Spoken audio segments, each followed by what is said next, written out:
Hello guys, कैसे हो आप सभी। उम्मीद है आप सभी बहुत बढ़िया होंगे, बहुत ज़बरदस्त आपकी पढ़ाई चल रही होगी। और ये सारी जो मैं एनसीईआरटी की क्लासेस करा रहा हूँ, उम्मीद करता हूँ कि आप लोग ये क्लासेस ले रहे होगे।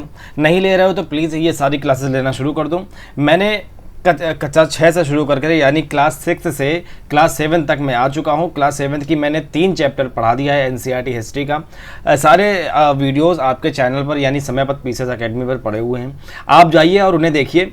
मैं ये सारी एमसीक्यूज़ उन्हीं चैप्टर्स में से निकाल के लाता हूँ। मैंने पिछले चैप्टर यानी चैप्टर नंबर 2 के भी 100 एमसीक्यूज़ कराए थे और मैंने कहा था कि 90% प्लस स्कोर करके दिखाओ तो मैं मान जाऊँ कि आपकी पढ़ाई अच्छी चल रही है। अदरवाइज आप ये एमसीक्यूज़ करो। ये सारे एग्जाम्स के लिए आप टेट हो, पेट हो या कुछ एसएससी हो, पीसीएस तो है ही, है ना, पीसीएस तो बिल्कुल है। और ये कोई भी एग्जाम हो भाई, सबके लिए सब्जेक्ट तो सबके लिए मायने रखता है ना, तो वो तो सभी के लिए मायने रखता है। तो प्लीज़ ये सारी क्लासेस आप देखिए और ये सारे एमसीक्यूज सॉल्व करने की भी कोशिश कीजिए बराबर। बार बार देखिए ये पूरे, जब तक आपको कंठस्थ ना हो जाए, याद ना हो जाए, तब तक आप लगे रहिए। और आपको एग्जाम में जब बैठना है तो बिल्कुल ये देखते ही एकदम ये होना चाहिए ना, अरे ये तो मैंने देखा था भाई। क्योंकि मैं इसीलिए चैप्टर वाइज एमसीक्यूज ला रहा हूँ कि आपको बिल्कुल किसी भी तरीके की परेशानी लेनी ही नहीं है, परेशान होना ही नहीं है। क्यों नहीं होना है? क्योंकि भाई मैं बैठा हूँ ना, सारी चीज़ें कर रहा हूँ, आपको केवल देखना है, पढ़ना है यार, बस। ठीक, तो पढ़ते रहो यार। चलो हम सीधे आते हैं अपने मुद्दे पर। अगर आप चैनल पर नए हो तो प्लीज़ सब्सक्राइब कर लेना चैनल को, ताकि हम आपसे कनेक्टेड रहें, आपको सारी क्लासेस मिलती रहें। आगे भी बहुत सी अच्छी अच्छी क्लासेस आएंगी। तो चलो हम आगे देखते हैं। क्वेश्चन नंबर पहला है, दिल्ली सल्तनत की स्थापना किस वंश ने की थी? विच डायनेस्टी इस्टेब्लिश्ड द दिल्ली सल्तनत? यहाँ पर आपको क्वेश्चन बड़े इजी लगेंगे, बड़े आसान लगेंगे, लेकिन यही जब क्वेश्चंस एग्जाम हॉल में पूछे जाते हैं ना, तो आपकी बुद्धि फिर जाती है, दिमाग काम नहीं करता कि अरे, क्योंकि अक्सर कठिन क्वेश्चन सब लोग सॉल्व कर सकते हैं, आसान क्वेश्चन कंफ्यूज करते हैं। वो आपको कन्फ्यूजन क्रिएट कर देंगे कि भाई ये था कि ये था, क्योंकि दोनों सही लगेगा। इसलिए हर क्वेश्चन को आपको अपना एकदम शत्रु समझना है, तो इसको जीतना ही जीतना है, आप ये मान के चलो। तो किस सल्तनत, दिल्ली सल्तनत की स्थापना किस वंश ने की थी? आपके ऑप्शन है खिलजी वंश, गुलाम या ममलूक वंश, तुगलक वंश या लोधी वंश। जल्दी बताइए कि दिल्ली सल्तनत की स्थापना किसने की थी? खिलजी वंश, गुलाम वंश, तुगलक वंश या लोधी वंश?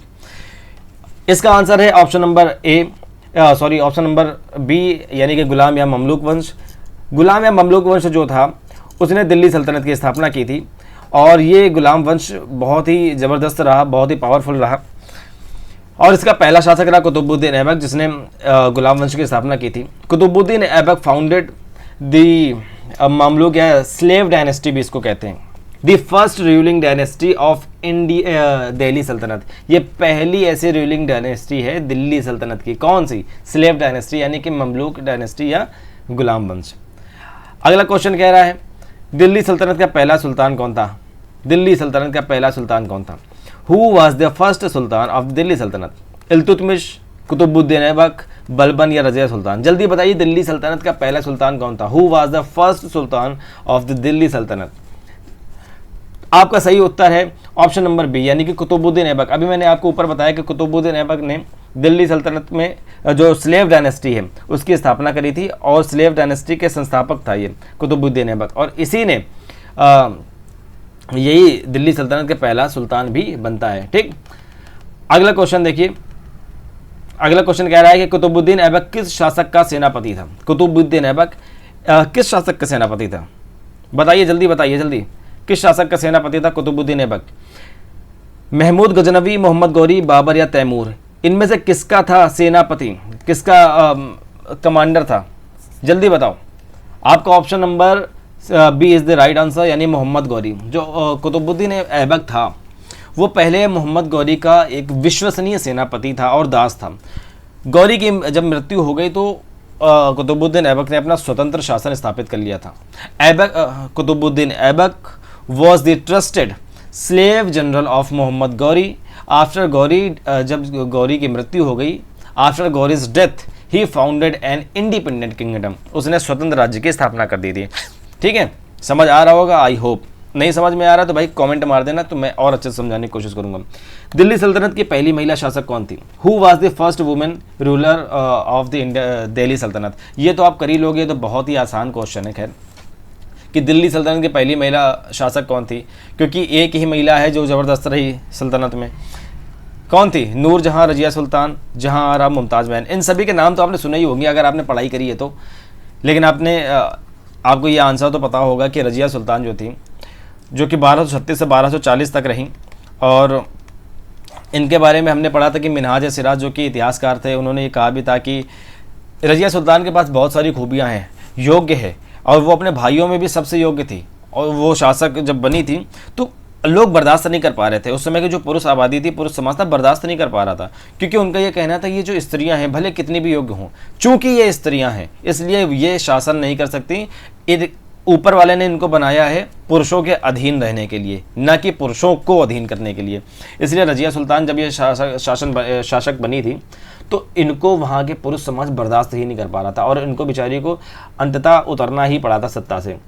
और एकमात्र थी ऐसी सुल्तान Razia Sultan, daughter of Iltutmish, was the first and only women ruler of the Delhi Sultanat. अगला क्वेश्चन कह रहा है, क्वेश्चन नंबर 5, इल्तुतमिश ने अपने उत्तराधिकारी के रूप में किसने चुना? जो इल्तुतमिश थे, whom did Iltutmish choose as his successor. जो इल्तुतमिश थे ना, इसको दिल्ली का वास्तविक संस्थापक भी बोलते हैं, वास्तविक संस्थापक। ये पूछ भी लेता है एग्जाम में दिल्ली का, क्योंकि इसने बहुत सी चीज़ें सिस्टमैटिक वे में चलानी शुरू कर दी थी। और अब आपको बताना है कि इसका उत्तराधिकारी के रूप में किसको चुना गया था? बलबन को चुना गया था, रजिया सुल्तान को चुना गया था, या नासिरुद्दीन को चुना गया था, या अलाउद्दीन खिलजी को चुना गया था? जल्दी बताइए कि इल्तुतमिश के उत्तराधिकारी किससे चुना गया था। अगर आपने चैप्टर मेरा पढ़ा है, जो मैंने पढ़ाया था चैप्टर नंबर 3 NCERT का, तो आप बिल्कुल आसानी से कर लेंगे। इसका सही उत्तर है ऑप्शन नंबर बी, यानी रजिया सुल्तान। इल्तुतमिश ने अपनी पुत्री रजिया को योग्य समझकर उत्तराधिकारी नियुक्त कर दिया था। Iltutmish selected his daughter Razia as his successor because he considered her the most capable। वो समझता था कि ये सभी बच्चों में, भाइयों में भी सबसे श्रेष्ठ है, सबसे योग्य है, इसलिए इसने इसी को बनाया। अलाउद्दीन खिलजी किस वंश से संबंधित था? Alauddin Khilji belonged to which dynasty? अभी मैंने आपको ऊपर बताया है, नहीं बताया है, हाँ नहीं बताया है, सच है नहीं बताया। तो अलाउद्दीन खिलजी किस वंश से संबंधित था? अब यार समझ में ही आ रहा होगा, खिलजी लगा हुआ तो भाई खिलजी वंश से ही संबंधित होगा, है ना। तो option number B is right answer. Alauddin Khilji was the most prominent ruler of the Khilji dynasty. अगला क्वेश्चन क्या कह रहा है? अलाउद्दीन खिलजी किस नीति के लिए विशेष रूप से प्रसिद्ध था? जो अलाउद्दीन खिलजी था, is specially known for which policy? किस नीति के लिए प्रसिद्ध था? बाजार नियंत्रण, राजधानी परिवर्तन, टोकन मुद्रा, या दीन इलाही? इनमें से क्या ऑप्शन सही है जो अलाउद्दीन खिलजी ने किया था? मैंने ये जब चैप्टर पढ़ा रहा था, मैंने ये चीज़ विस्तार से बहुत ही अच्छे से डिटेल्ड वे में पढ़ाया था। अगर आपने ध्यान से पढ़ा होगा तो आप इसका उत्तर बिल्कुल एक नज़र में चुटकी बजाते कर देंगे। तो बताओ अलाउद्दीन खिलजी किस नीति के लिए विशेष रूप से प्रसिद्ध है? बाजार नियंत्रण, राजधानी परिवर्तन, टोकन मुद्रा, दीन इलाही? आपका उत्तर सही है ए, यानी बाजार नियंत्रण। अलाउद्दीन ने वस्तुओं के मूल्य नियंत्रित किए और बाजार व्यवस्था कठोर निगरानी करी। अलाउद्दीन खिलजी ने क्या किया था कि जो भी बाजार था उसमें कीमतें बढ़ रही थी। अब जब सैनिकों को भाई इसने स्थायी सेना बनाई, बड़ी सेना बनाई, क्योंकि मंगोल आक्रमण ठीक ठाक हो रहे थे। तो इसने क्या किया कि स्थायी सेना और बड़ी सेना बनाई, और इसने जो सेना के लोग भूखे ना रहें, उनको कोई परेशानी ना हो, इसलिए बाजार नियंत्रण किया। यानी बाजार में जो भी वस्तुएं मिल रही हैं उसके मूल्य तय कर दिए कि ये इतने रुपए से ज़्यादा ये नहीं चीज़ बेची जा सकती। तो और जिसने भी अगर स्थायी मूल्य जो तय किया गया है कि जैसे कोई अगर मान लो कि आटा है, आटा 30 रुपये किलो बिकेगा, तो किसी ने अगर 30 रुपये किलो बेचना था, ये नियम लागू हुआ, किसी ने अगर 31 रुपये में बेच दिया, तो वहाँ के जो प्रशासनिक अधिकारी हैं वो जांच भी करते रहेंगे, देखते रहेंगे कि कोई ये गुस्ताखी कर तो नहीं रहा है। अगर किसी ने बेचा 31 रुपये में, तो इस पर्सन को उठा लेंगे और इसको ठीक ठाक वाली सजा देंगे। तो इसने बहुत कठोरता से ये नीति लागू की थी ताकि वहाँ के लोगों को परेशानी ना हो। आगे आ जाइए, आगे कह रहा है कि टोकन मुद्रा की योजना किसने शुरू की थी? Which sultan introduced the token currency experiment? किसने शुरू किया था टोकन मुद्रा? बलबन, अलाउद्दीन खिलजी, मोहम्मद बिन तुगलक, या फिरोज शाह तुगलक? किसने टोकन करेंसी एक्सपेरिमेंट किया था? टोकन मुद्रा की योजना किस सुल्तान ने शुरू करी थी? जल्दी बताइए। बलबन, अलाउद्दीन खिलजी, मोहम्मद बिन तुगलक, या फिरोज शाह तुगलक? तो आपका option number C is the correct answer, यानी मोहम्मद बिन तुगलक जो है बिल्कुल सही आंसर है। मोहम्मद बिन तुगलक ने सोना चांदी वाली जो मुद्रा इसको सोना चांदी की इनको बचा के रखा था, इन धातुओं को, और उसने क्या किया था, सस्ती धातुओं से सिक्के बनवा लिए। क्यों बनवा लिए थे? ताकि वहाँ पर जो फाइनेंशियल क्राइसिस ना आ जाए उसके राज्य में, क्योंकि पैसे की बहुत तंगी चल रही थी। इसने भी बड़ी सेना बनाई थी मंगोल आक्रमणों से लड़ने के लिए बार बार। और ये ऐसा एक शासक था मोहम्मद बिन तुगलक, जिसने आक्रमण से रक्षा के ही उपाय नहीं किए।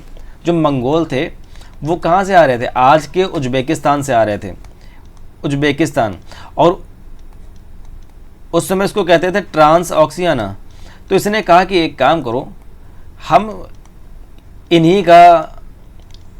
हम बहुत हो गया, जब ये बार बार आते हैं हम रक्षा करते हैं, अपने आप को बचाते हैं, बहुत हो गया। अब एक काम करते हैं ना, अब चलो तैयारी करो, अब हम इनके ही ट्रांस ऑक्सियाना में हमला करेंगे और ट्रांस ऑक्सियाना ही जीत लेंगे, बार बार से बवाली खत्म करो। तो ये एकमात्र ऐसा सुल्तान है जिसने हिम्मत जुटाई, जिसने हिम्मत दिखाया कि नहीं, अब ट्रांस ऑक्सियाना यानी कि देश से बाहर जा करके कहीं पर हम हमला करेंगे। तो मोहम्मद बिन तुगलक ने ये क्या किया कि सोना चांदी की ये सब बचाया, बहुमूल्य धातुओं को, और इसने कहा कि सस्ती धातुओं से हम सिक्के बना देते हैं। हुआ यूँ कि जब इसने सस्ती धातुओं से सिक्के बनाना शुरू किया तो लोगों ने वो सिक्के अपने घर में भी वैसे ही बनाने लग गए।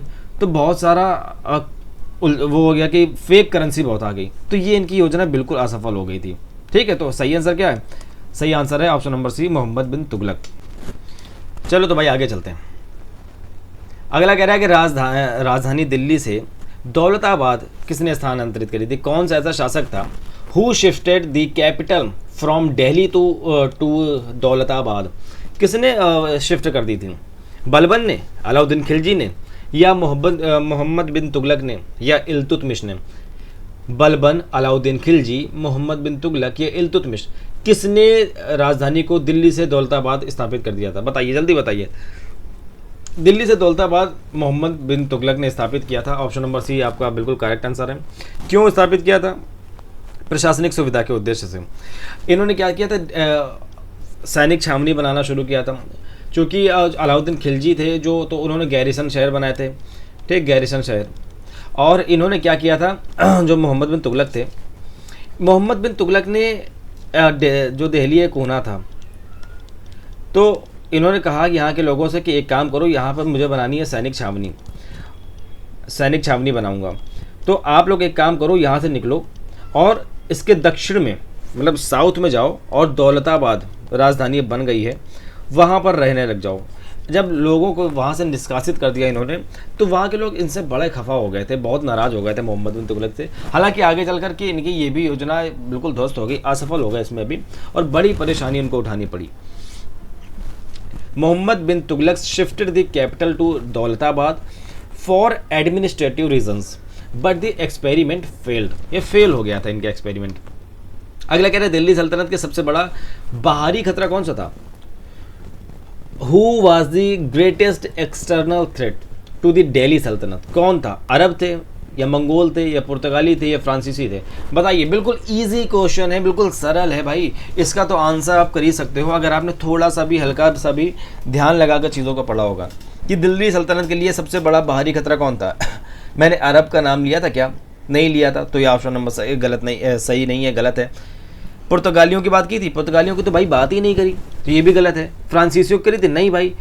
तो हम बता रहे हैं कि बार बार मंगोल आए थे, ट्रांस ऑक्सियाना से आए थे, यानी आज के उज्बेकिस्तान से आए थे। अलाउद्दीन खिलजी और मोहम्मद बिन तुगलक ने मंगोलों का ठीक ठाक सामना किया। तो option number B is correct answer. मंगोलों ने बार बार दिल्ली सल्तनत पर आक्रमण किए, विशेषकर अलाउद्दीन खिलजी ने उनके विरुद्ध मजबूत सैन्य व्यवस्था भी विकसित कर ली थी। किसने? अलाउद्दीन खिलजी ने। अगला क्वेश्चन क्या कहता है? अगला क्वेश्चन कहता है कि अलाउद्दीन खिलजी की जो बाजार नियंत्रण नीति है, उसके संदर्भ में निम्नलिखित कथनों पर विचार करना है। Consider the following statement regarding Alauddin Khilji की मार्केट स्ट्रेटजी, जो पॉलिसी है ना। ऑप्शन है आपके, इसका उद्देश्य सैनिकों के जीवन यापन का खर्च कम करना था। बाजारों की निगरानी के लिए विशेष अधिकारियों की नियुक्ति की गई। इसका मुख्य उद्देश्य विदेशी व्यापार को प्रोत्साहित करना था, यानी it aimed to reduce the cost of living for soldiers ये किसका पूछ रहा है? मार्केट कंट्रोल पॉलिसी जो अलाउद्दीन खिलजी लाए थे उसका उद्देश्य क्या था? It aimed to reduce the cost of living for soldiers. Option number 2, special officials were appointed to supervise markets. Option number 3, it's primary objective was to promote foreign trade. बताइए इन तीनों में से सही क्या है? आपके ऑप्शन हैं केवल 1 और 2, 2 और 3, 1 और 3 या 1, 2, 3 सभी। जल्दी बताइए कि जो बाजार नियंत्रण नीति थी उसका उद्देश्य क्या था? सैनिकों के जीवन यापन के खर्चों को कम करना, बाजारों की निगरानी के लिए विशेष अधिकारियों की नियुक्त करना, या इसका मुख्य उद्देश्य विदेशी व्यापार को प्रोत्साहित था? क्या सही है? 1 और 2, 2 और 3, 1, 2, 3 ये सभी, या 1 और 3? जल्दी बताइए। तो इसका सही उत्तर है ऑप्शन नंबर ए, यानी कि जो तीसरा कथन है वो गलत है, क्योंकि बाजार नियंत्रण का जो उद्देश्य था विदेशी व्यापार नहीं था, बल्कि इसका विशाल स्थायी सेना को कम वेतन पर बनाए रखना था, क्योंकि भाई पैसा बचाना था, कम पैसे पे अच्छा काम करना था। मोहम्मद बिन तुगलक की राजधानी परिवर्तन की योजना के संदर्भ में निम्नलिखित कथनों पर विचार करना है। जो राजधानी दिल्ली से दौलताबाद ले जाई गई, मोहम्मद बिन तुगलक ने क्या किया था? कह रहा है कि मोहम्मद बिन तुगलक ने जो राजधानी परिवर्तन की योजना बनाई थी वो बात को आप उस पर विचार करो। यानी राजधानी दिल्ली से दौलताबाद क्या ले गए थे? ये दौलताबाद साम्राज्य के लगभग मध्य था, जो इसका मोहम्मद बिन तुगलक का साम्राज्य था। क्या उसके बीचों बीच ये दौलताबाद राजधानी थी? यह योजना पूर्णतः सफल रही? क्या ये जो इन्होंने राजधानी या कैपिटल इन्होंने शिफ्ट करी, क्या ये सफल हो गए? तो भाई अभी हमने ऊपर पढ़ा कि ये सफल तो नहीं हुए थे, ठीक। बाकी क्या इनके साम्राज्य के मध्य में थी दौलताबाद? हाँ जी बिल्कुल थी। राजधानी दिल्ली से दौलताबाद ले गए थे? हाँ जी बिल्कुल ले गए थे। तो option number A is the correct answer, यानी कि केवल 1 और 2 सही है। अगला कह रहा है कि दिल्ली में से निम्नलिखित में से दिल्ली सल्तनत के इतिहास के अध्ययन का सबसे महत्वपूर्ण स्रोत क्या है? जब हम दिल्ली सल्तनत का इतिहास जानने की कोशिश करते हैं तो सबसे महत्वपूर्ण स्रोत क्या कौन सा है? Which is the most important source for studying the history of the India Delhi सल्तनत? Which is the most important source for studying the history of the Delhi सल्तनत? संस्कृत महाकाव्य यानी संस्कृत एपिक्स, फारसी इतिहास ग्रंथ, या पर्शियन जो क्रॉनिकल्स होते थे, या वेदास होते थे, या जातक कथाएं होती थी? इनमें से सही क्या है? किससे हमने दिल्ली सल्तनत के इतिहास के बारे में जानने की कोशिश करी? जल्दी बताइए, जल्दी फास्ट कमेंट कीजिए। Option number B is the correct, यानी कि जब हम फारसी इतिहास ग्रंथ पढ़ते हैं, पर्शियन क्रॉनिकल्स पढ़ते हैं, तो उससे हमें दिल्ली सल्तनत की काफ़ी चीज़ें पता लगती है। Most historicals accounts of the Delhi सल्तनत वर रिटन इन पर्शियन, क्योंकि वो फारसी में लिखते थे, है ना, फारसी भाषा में अधिकांश जो भी इतिहास मिला है हमें दिल्ली सल्तनत का। अगला क्वेश्चन क्या कह रहा है? अगला क्वेश्चन कह रहा है कि दिल्ली सल्तनत रजिया जो सुल्तान थी, रजिया सुल्तान, उनके संबंध में निम्नलिखित कथनों पर विचार करना है। रजिया सुल्तान क्या वो इल्तुतमिश की पुत्री थी? वे दिल्ली सल्तनत की पहली महिला शासक थी? वे खिलजी वंश से संबंधित थी? बताइए इसमें से सही क्या है? 1 और 2, 2 और 3, 1 और 3, या ये तीनों? जल्दी बताइए, रजिया सुल्तान के संबंध में सही कथन क्या है? वे इल्तुतमिश की पुत्री थी, वे दिल्ली सल्तनत की पहली महिला शासक थी, वे खिलजी वंश से संबंधित थी। तो आपको जब मैंने पढ़ाया तो ये खिलजी वंश का तो मैंने कहीं नाम ही नहीं लिया, है ना, तो ये तो पूरी तरह गलत है। इल्तुतमिश की हाँ पुत्री थी, और वो दिल्ली सल्तनत की पहली महिला शासक भी थी। तो option number A is the correct answer. Option 1 और 2 सही है, पूरी तरह सही है। Razia was the daughter of Iltutmish and belonged to the Mamluk dynasty, not the Khilji dynasty. Okay, I hope कि सारी चीज़ें समझ में आ रही होंगी अच्छे से, और भैया समझ में आनी भी चाहिए। निम्नलिखित में से किस सुल्तान की नीतियों को महत्वाकांक्षी किंतु असफल प्रयोग कहा गया? Which sultan is remembered for ambitious but unsuccessful experiments? किस सुल्तान को कहा गया, किस सुल्तान को ऐसे याद रखा जाता कि महत्वाकांक्षी तो था लेकिन भाई असफल प्रयोग रहे? भाई हमने देखा जब मोहम्मद बिन तुगलक थे, इन्होंने राजधानी परिवर्तन करी, टोकन मुद्रा चलाई, है ना, ऐसी चीज़ें करी, लेकिन ये चीज़ें धीरे धीरे असफल होती गई, ये फेल हुए एक्सपेरिमेंट्स में। तो Muhammad bin Tughlaq is the right answer. अगला कह रहा है कि यदि अलाउद्दीन खिलजी की बाजार नियंत्रण नीति लागू न होती तो सबसे अधिक प्रभाव किस पर पड़ता? Alauddin Khilji, if Alauddin Khilji had not implemented market control तो which would have been affected the most, सबसे ज़्यादा प्रभावित कौन होता अगर ये बाजार नियंत्रण नीति लागू ही ना होती? विशाल स्थायी सेना का रखरखाव यानी maintenance of the standing army, समुद्री व्यापार यानी मैरीटाइम ट्रेड, धार्मिक संस्थाएं या कृषि उत्पादन, सबसे ज़्यादा कौन प्रभावित हो रहा?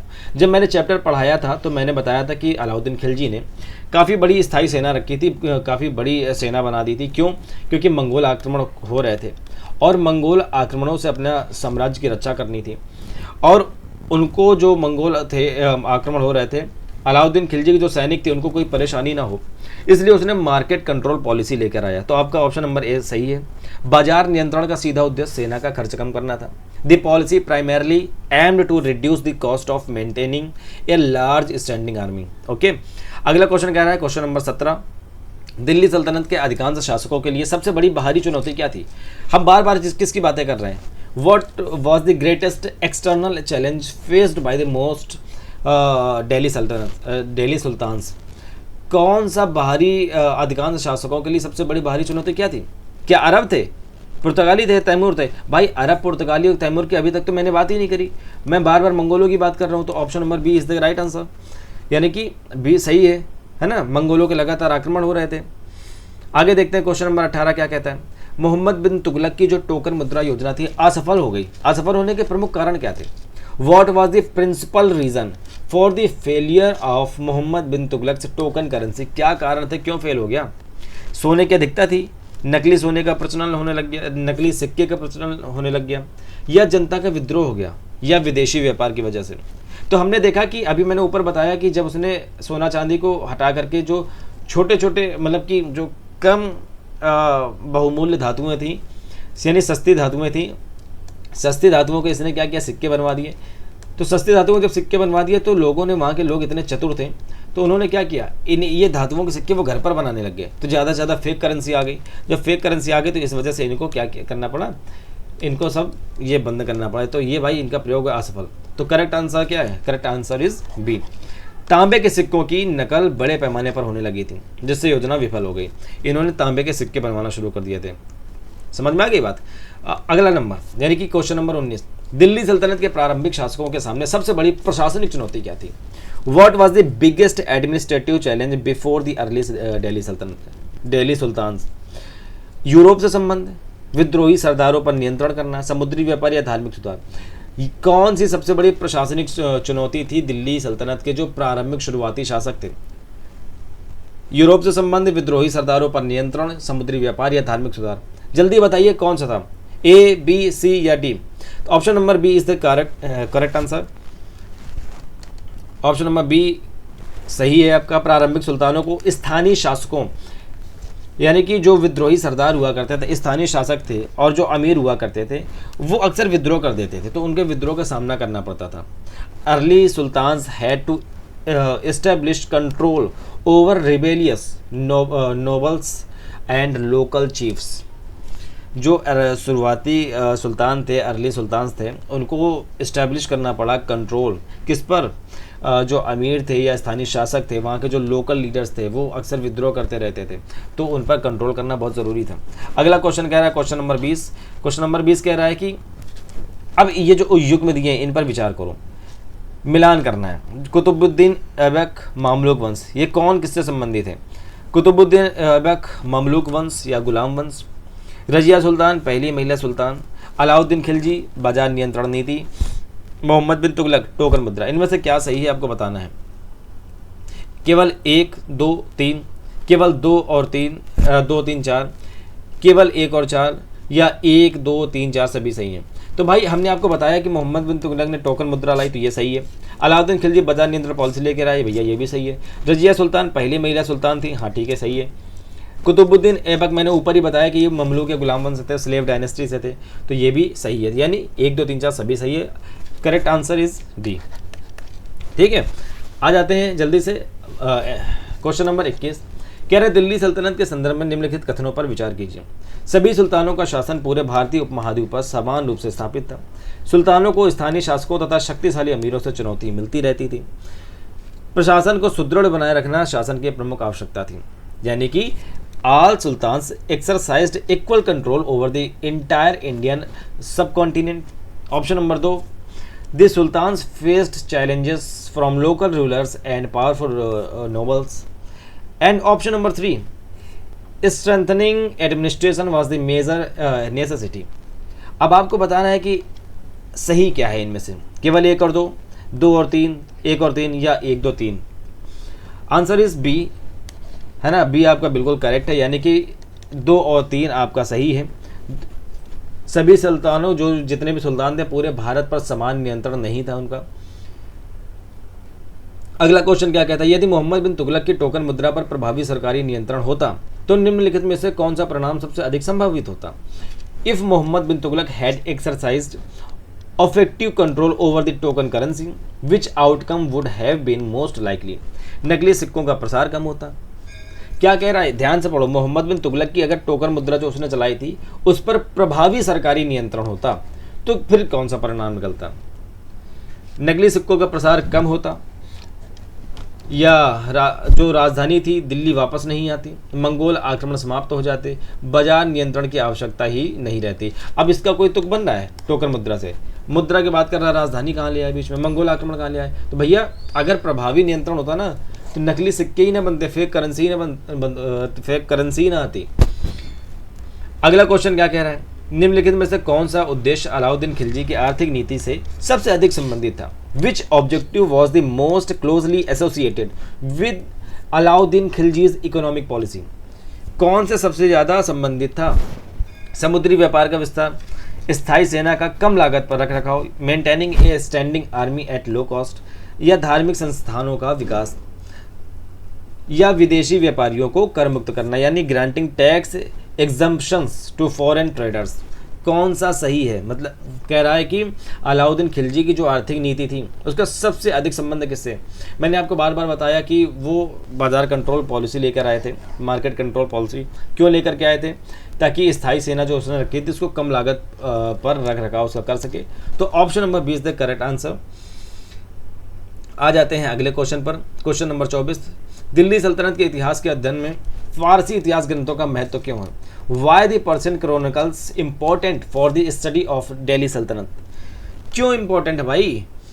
ऑप्शन है आपके, वे धार्मिक ग्रंथ हैं, वे उस काल के प्रमुख ऐतिहासिक विवरण प्रदान करते हैं, they provide major historical accounts of the period, वे केवल स्थायी स्थापत्य कला का वर्णन करते हैं, वे केवल व्यापारिक अभिलेख है। तो मैंने आपको बताया था कि जहाँ केवल आ जाए वो तो भैया ऐसे ही काट दो, ठीक है। तो हमने आपको बताया कि ऑप्शन नंबर बी हालांकि इसका करेक्ट आंसर है, वे उस काल के प्रमुख ऐतिहासिक विवरण प्रदान करते थे। जो फारसी ग्रंथ थे they provide major historical accounts of the period. अगला क्वेश्चन आ जाते हैं, क्वेश्चन नंबर 25 कह रहा है कि कुतुबुद्दीन ऐबक पहला सुल्तान था दिल्ली का। इल्तुतमिश, ये मिलान करना है कौन सा सही है। इल्तुतमिश रजिया को उत्तराधिकारी बनाया इन्होंने, अलाउद्दीन खिलजी बाजार नियंत्रण पॉलिसी लाए, या मोहम्मद बिन तुगलक राजधानी परिवर्तन किया। इनमें से क्या सही है। हमने देखा कि ये चारों ही एक तरीके से सही हैं, तो जिसमें 1 2 3 4 आएगा वही हम करेक्ट मार देंगे।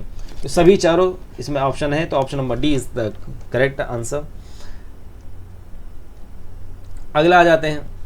अगला कह रहा है कि मंगोल आक्रमण हो रहे थे उसका दिल्ली सल्तनत की नीतियों पर सबसे प्रमुख प्रभाव क्या पड़ा। What was the most significant impact of the Mongol invasions on the policies of the Indian सल्तनत। समुद्री शक्ति का विकास हुआ, सेना और सीमा सुरक्षा उसको मजबूत करना शुरू हो गया, करों की समाप्ति हो गई, राजधानी को लाहौर ले जाना पड़ा। क्या हुआ जब मंगोल आक्रमण हो रहे थे तो भारत में जो सल्तनत काल की नीतियाँ थी उस पर क्या प्रभाव आया। तो हमने देखा कि जब सल्तनत काल में आक्रमण हो रहे थे तो इन लोगों ने स्थायी सेना विकसित की थी कि नहीं, अलाउद्दीन खिलजी और मोहम्मद बिन तुगलक ने।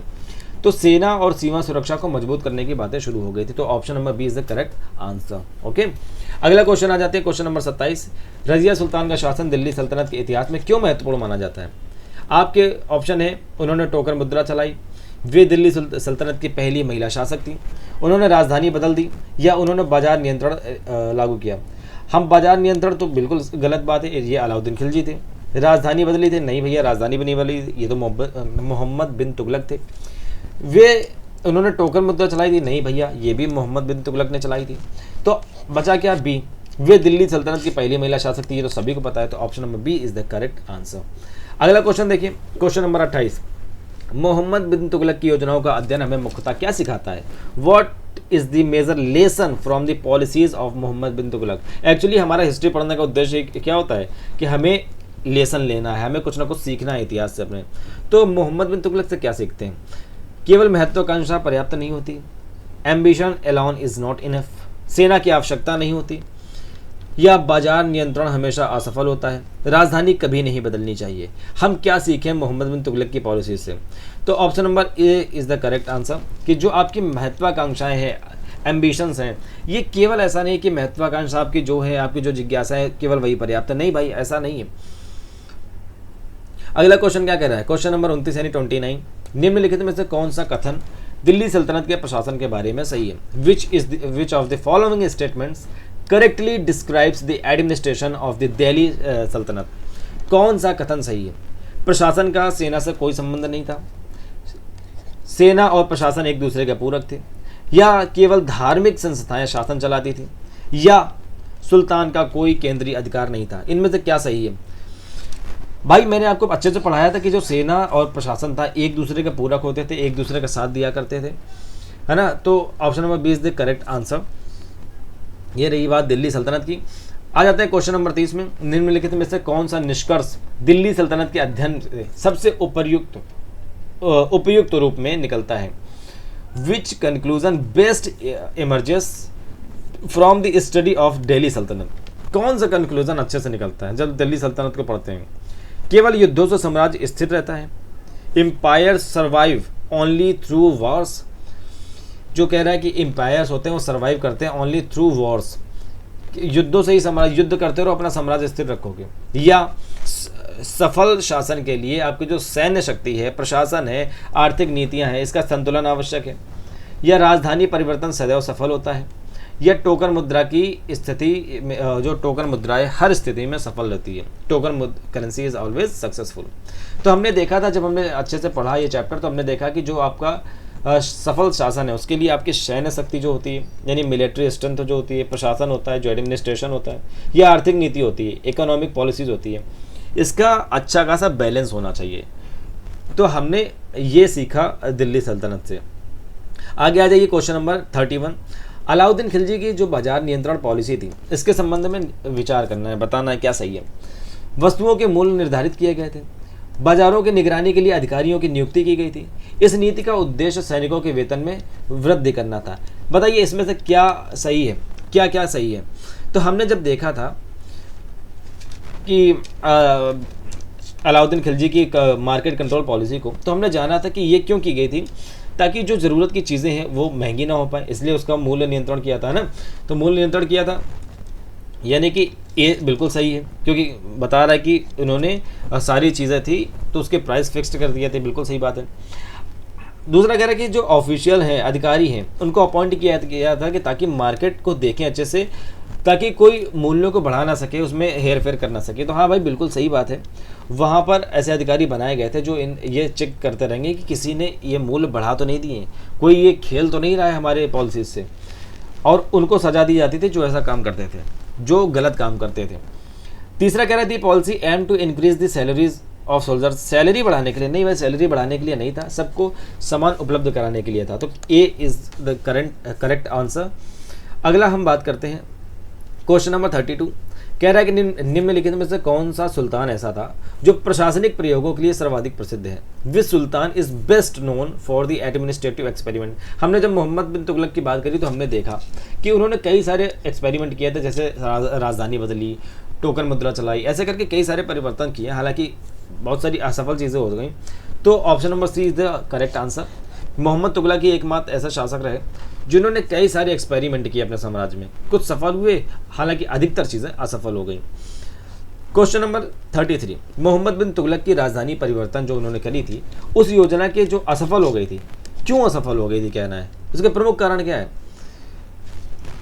दौलताबाद समुद्र के निकट था इसलिए असफल हो गई थी क्या, या लोगों को भारी कठिनाइयों का सामना करना पड़ा था, या दिल्ली पर मंगोला आक्रमणों का कब्जा हो गया, या राजधानी बदलने की अनुमति नहीं मिली? जब हमने देखा, हमने आपको ऊपर भी बताया कि जब लोगों को दिल्ली या कोना से कहा गया कि आप लोग ऐसा करो, दौलताबाद चले जाओ साउथ में। तो जब वो लोग वहाँ आए तो उनको बहुत कठिनाइयों का सामना करना पड़ा, बहुत परेशानी हुई, जिससे वो लोग मोहम्मद बिन तुगलक से परेशान हो गए। उन्होंने फिर बाद में रियलाइज़ किया मोहम्मद बिन तुगलक ने कि भाई बहुत भारी भूल हो गई है, तो ये योजना उनकी असफल हो गई थी, बिल्कुल फेल हो गया था एक्सपेरिमेंट। अगला आज क्वेश्चन नंबर 34, दिल्ली सल्तनत के फारसी इतिहास ग्रंथों का महत्व मुख्यतः किस कारण है? Why the Persian chronicles considered the most important source for the Delhi सल्तनत? उनमें धार्मिक अनुष्ठानों का वर्णन है, वे तत्कालीन प्रशासन और घटनाओं का विस्तृत विवरण देते हैं, वे केवल साहित्यिक रचनाएं हैं, वे केवल व्यापारिक अभिलेख हैं। अभी हमने पढ़ा केवल तो ऐसे ही कर जाता है, जहाँ भी केवल है समझ लो 99% ये गलत होगा, 1% चांस होता है कि हो सकता है सही हो जाए। तो ये दोनों तो गलत हो गए भाई। अब वो धार्मिक अनुष्ठान का वर्णन नहीं भाई, ये भी नहीं, और तो ऑप्शन नंबर बी बचा। Option number B is the correct answer. और हमने आपको ये विस्तार से बताया भी है कि जो पर्शियन क्रॉनिकल्स होते थे वो उस समय के प्रशासन के और घटनाओं को अच्छे से विवरण देते थे, इसलिए हम उन पर यकीन करते हैं। 5 नंबर क्वेश्चन क्या कहता है? कह रहा है कि निम्नलिखित युग्मों पर विचार करो। ये अभी हमने ऊपर ये करके आए है ना, ये अभी हमने ऊपर ही किया है, तो आप कर लेना, इसमें चारों सही है। ठीक, आ जाइए नीचे। जो हम रिपीट जो कर रहे हैं क्वेश्चन उसको तो आप कर ही लोगे। दिल्ली सल्तनत के शासकों के लिए मंगोल आक्रमणों का सबसे बड़ा प्रभाव क्या था? जो दिल्ली सल्तनत के शासक थे, जब मंगोल आक्रमण हुए उसका सबसे बड़ा प्रभाव क्या था? ये भी हमने ऊपर कर दिया था कि जब बार बार आक्रमण हो रहे थे तो उन्होंने रियलाइज़ किया कि भैया सेना बनानी पड़ेगी, और सेना और हमारी सीमा दोनों को मजबूत करना पड़ेगा, तभी मामला सेट बैठेगा। निम्नलिखित में से कौन सा कथन रजिया सुल्तान के बारे में सही है? रजिया सुल्तान के बारे में ये भी क्वेश्चन किया, हालांकि हमें लग रहा है कि अब क्वेश्चन रिपीट होने लग गए। तो ये दिल्ली सल्तनत की पहली महिला शासक थी। क्वेश्चन सेट करते समय ये कुछ रिपीट क्वेश्चन आ गए हैं, कोई बात नहीं, आप इसको अच्छे से आपको और याद हो जाएगा। ये समझ लो रिवीजन हो रहा है आपका। मोहम्मद बिन तुगलक की टोकन मुद्रा योजना का मुख्य उद्देश्य क्या था? What was the primary objective of Mohammad bin Tughlaq token currency? क्या था? मुद्रा की उपलब्धता बढ़ाना। ये क्वेश्चन तो नया है। जो मोहम्मद बिन तुगलक ने टोकन मुद्रा योजना चलाई थी, क्यों चलाई थी भाई? क्योंकि वो चाहते थे कि मुद्रा की उपलब्धता ज़्यादा से ज़्यादा बढ़ जाए, हालांकि फिर ये भी असफल हो गई थी। The aim was to increase the circulation of currency but the experiment failed due to counterfeit coins. जो फेक करेंसी बहुत आ गई थी भाई, बेचारे परेशान हो गए थे। अलाउद्दीन खिलजी बाजार नियंत्रण, अगर कह रहा है कि अलाउद्दीन खिलजी जो था बाजार नियंत्रण जो पॉलिसी लाया था, बाजार कंट्रोल पॉलिसी, ये लागू ना करता तो सबसे पहले किस पर प्रतिकूल प्रभाव पड़ता?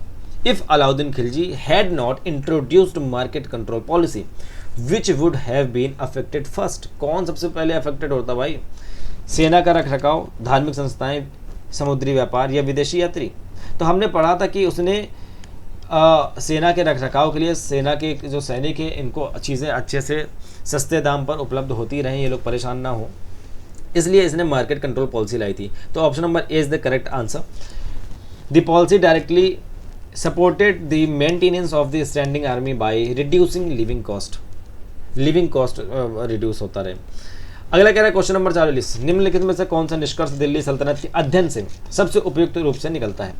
Which of the following is the most appropriate conclusion from the study of Delhi सल्तनत? जब हम दिल्ली सल्तनत पढ़ते हैं तो हम सबसे बढ़िया क्या कंक्लूजन निकालते हैं? हमने हालांकि ये भी ऊपर पढ़ा है ना कि जब प्रशासन, आर्थिक नीति और सैन्य शक्ति, हमें तीनों का संतुलन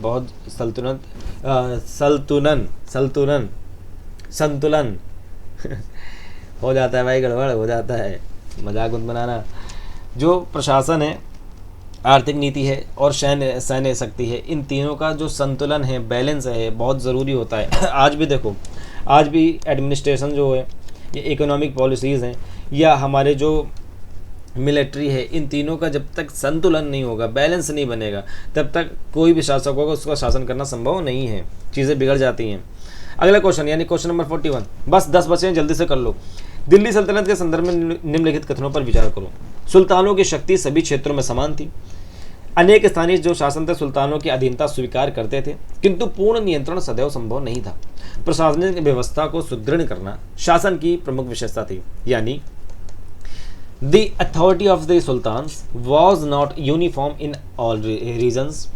Many local rulers accepted the sultan's authority, but complete control was not always possible.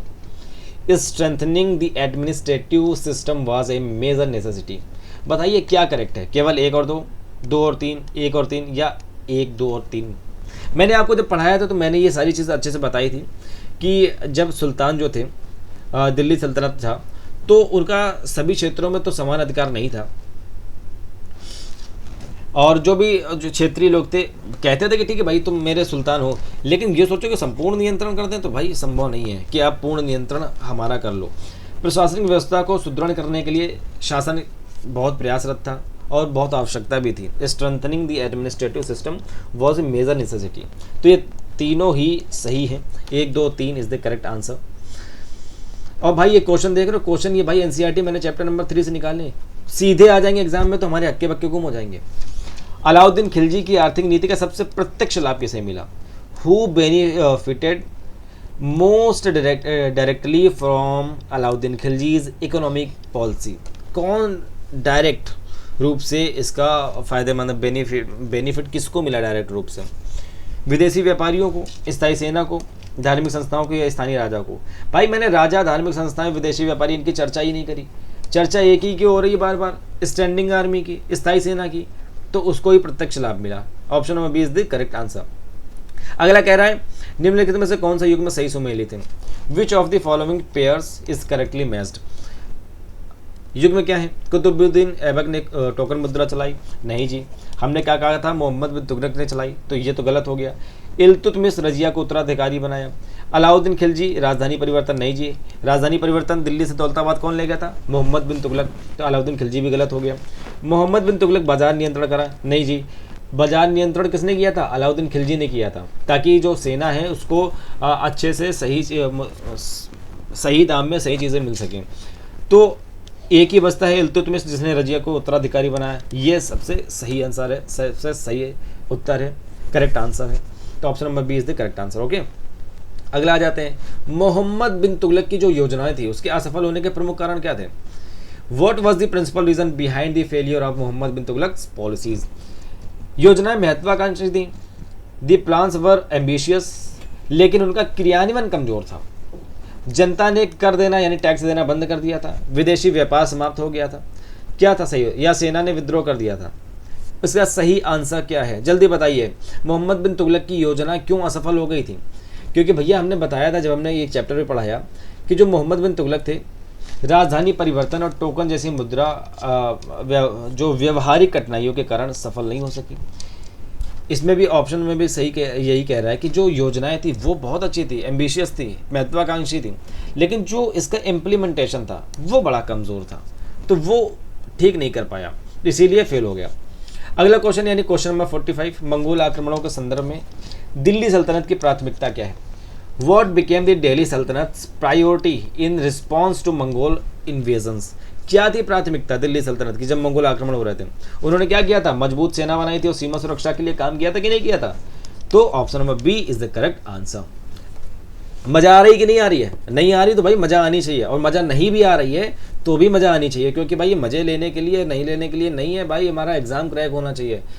जब एग्जाम क्रैक होगा ना तो वो मजा आएगा जो मजा आपको कोई नहीं दे सकता। दिल्ली सल्तनत के इतिहास के अध्ययन में फारसी इतिहास ग्रंथों का महत्व इसलिए है क्योंकि Persian chronicles are important for the study of the Delhi Saltanat because, ये क्वेश्चन मैंने ऊपर भी 2-3 बार किया है। क्यों थी? क्योंकि भाई उस काल के प्रशासन और घटनाओं का ये विस्तृत विवरण देते हैं, विस्तृत।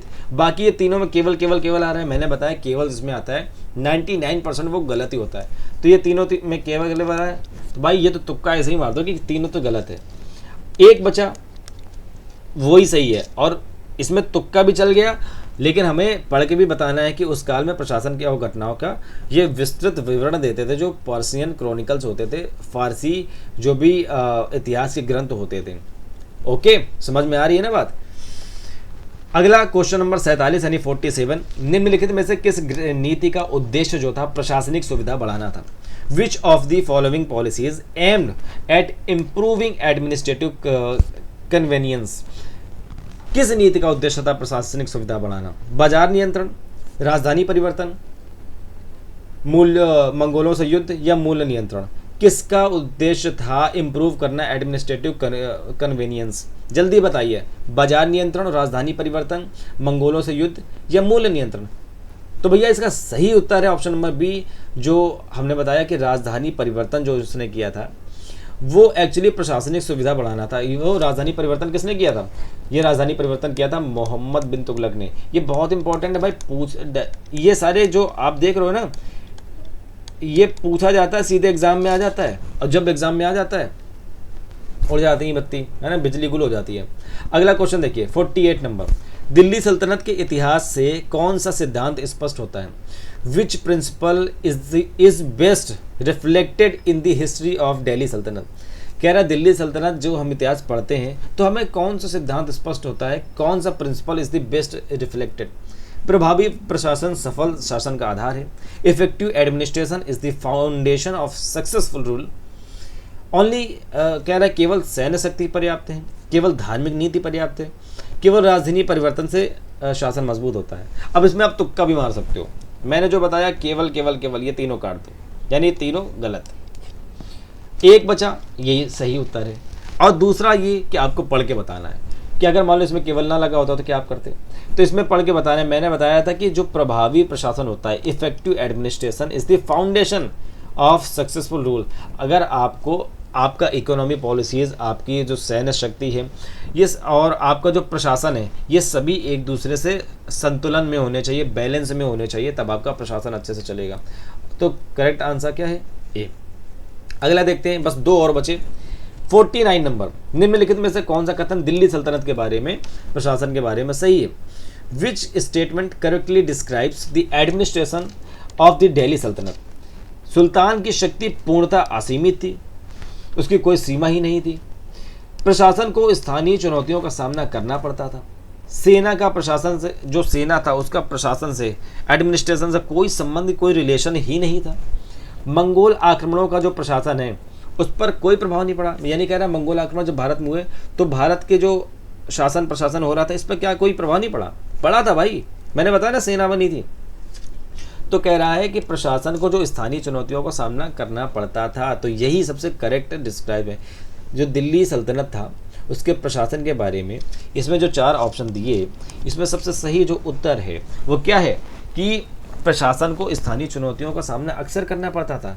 स्थानीय चुनौती यानी जो क्षेत्रीय स्थानीय शासक थे, अमीर थे, और ये बाहरी आक्रमण थे, ये अक्सर विद्रोह या इनको परेशान करते रहते थे। स्थानीय शासक अमीर ये विद्रोह करते रहते थे, बाहरी आक्रमण होते रहते थे, तो ये बराबर चुनौती में बेचारे बने रहे। अगला और फाइनल क्वेश्चन यानी क्वेश्चन नंबर 50वां क्वेश्चन, यदि आपको दिल्ली सल्तनत के इतिहास के 3 सबसे प्रमुख विशेषताएं चुननी हो तो कौन सा विकल्प सबसे उपयुक्त होगा? ये भाई क्रिएटिव भी है और बड़ा ही इंपॉर्टेंट भी है। ये एग्जाम में अगर पूछ लिया जाए कि अगर आपसे कहा जाए कि दिल्ली सल्तनत के, ये इंटरव्यू में भी पूछ सकता है। आप मान लीजिए इंटरव्यू में बैठे हैं तो आपसे कहा जाए कि अगर आपको दिल्ली सल्तनत के इतिहास से कहा जाए कि 3 विशेषताएं चुनो, तो कौन सी आप चुनोगे? इसमें तो ऑप्शन दे दिया है, if you were to identify the 3 most significant feature of the Delhi सल्तनत, which option would be the most appropriate? बताइए। ऑप्शन नंबर ए समुद्री व्यापार, यूरोपीय संबंध या उपनिवेशवाद। क्या ये हमने दिल्ली सल्तनत में पढ़ाया? प्रशासनिक संगठन, सैन्य शक्ति और आर्थिक सुधार, administrative organization, military strength and economic reforms. अगला है इंडस्ट्रियल डेवलपमेंट यानी औद्योगिक विकास, रेलवेज एंड मॉडर्न एजुकेशन। अगला है केवल धार्मिक आंदोलन, ओनली रिलीजियस मूवमेंट्स। हम दिल्ली सल्तनत से क्या चीज़ें सीखेंगे? हमने जब पढ़ा था या पढ़ाया था तो हमने कहा, अभी हमने ऊपर भी बताया कि प्रशासन के लिए क्या ज़रूरी थी। एक तो इकोनॉमिक पॉलिसीज़, है ना, दूसरी क्या थी, दूसरा एडमिनिस्ट्रेशन, प्रशासन जो था एडमिनिस्ट्रेशन, और तीसरा क्या था, जो भी मिलिट्री हमारी होती है, तो मिलिट्री, इन तीनों का समन्वयन, इन तीनों का बैलेंस होना, इन तीनों का संतुलन बहुत ज़रूरी है प्रशासन चलाने के लिए। तो हमने ये ऑप्शन नंबर बी में क्या कह रहा है, प्रशासनिक संगठन, सैन्य शक्ति और आर्थिक सुधार, ये हमने सीखा दिल्ली सल्तनत से कि ये हमारा अच्छा संतुलित होना चाहिए, बैलेंस्ड होना चाहिए, तभी हम अपना समाज, अपना शासन अपना अच्छे से चला सकते हैं। तो मेरे साथियों, हमने ये 50 क्वेश्चन कर दिए हैं अच्छे से। और आपने भी बहुत अच्छे से ये क्वेश्चन किया। आप अपना स्कोर बताइए कि आपने स्कोर कितना किया। अगर आपने 90% प्लस स्कोर किया है तो बहुत अच्छी बात है, आपकी तैयारी बहुत अच्छी जगह जा रही है, अच्छी दिशा में जा रही है। नहीं कर पाए तो बार बार पढ़िए, और एनसीईआरटी की जो मैं क्लासेस ले रहा हूँ उसको भी आप पढ़ते रहिए, क्योंकि अब आपके लिए वो बहुत ज़रूरी है। मैं उसके से ही ये क्वेश्चन निकाल के लाता हूँ जो कि आपके एग्जाम में डायरेक्ट देखने को मिल सकते हैं। नए हैं तो चैनल को सब्सक्राइब कर लीजिए, अच्छा लगा हो तो वीडियो को लाइक कर लीजिए, और मेरे साथियों बने रहिए, क्योंकि अभी धीरे धीरे करके मैं एक एक इतनी बेहतरीन चीज़ें लाऊंगा ना कि यकीन मानिए आपको पूरे यूट्यूब में किसी और चैनल में ऐसी चीज़ें नहीं मिलेंगी। और मैं एग्ज़ाम ओरिएंटेड लाता हूँ। आप किसी भी टेट पेट या एसएससी, डिफेंस, पीसीएस कहीं की भी तैयारी कर रहे हो भाई, ये जीएस मैं ऐसे ही लाऊंगा कि इससे बाहर कुछ आ ही नहीं सकता। तो बिल्कुल भी परेशान होने की ज़रूरत नहीं है, आप सही प्लेटफॉर्म पे हैं। सब्सक्राइब कर लीजिएगा इसी चैनल को, और बेल आइकन जो उसके बगल में घंटी होती है ना, वो भी दबा के रख लीजिए। मिलते हैं अगले वीडियो में, तब तक आप अपना ख्याल रखें, देखते रहिए समय पथ PCS academy. Thank you so much for watching.